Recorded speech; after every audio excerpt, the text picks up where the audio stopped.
لاہور میں سجا تیر اندازی کا میدان، کھلاڑیوں نے نشانے لگا کر دیا حیران۔ پاکستان میں پہلی بار بین الاقوامی قوانین کے تحت 36 ایروز پر محیط فل کورٹ تیر اندازی کا مقابلہ کروایا گیا۔ 30، 50 اور 70 میٹر کیٹیگری کے 2 روزہ مقابلوں میں کھلاڑیوں نے خوب تیر چلائے اور ایونٹ کے انعقاد پر خوش نظر آئے۔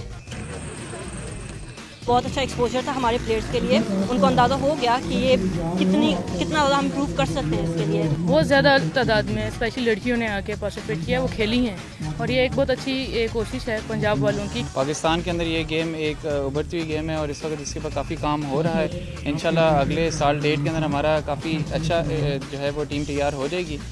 دوسری جانب آرچری چیمپئن شپ کے منتظمین کہتے ہیں کہ ملک میں کھیلوں کے ٹیلنٹ کی کمی نہیں، کھلاڑیوں کو صرف سہولیات فراہم کرنے کی ضرورت ہے۔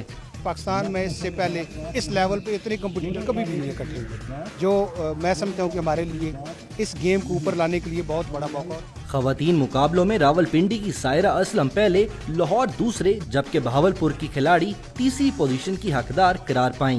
کیمرہ مین عمران علی کے ساتھ ابوبکر بلال، ڈان نیوز، لاہور۔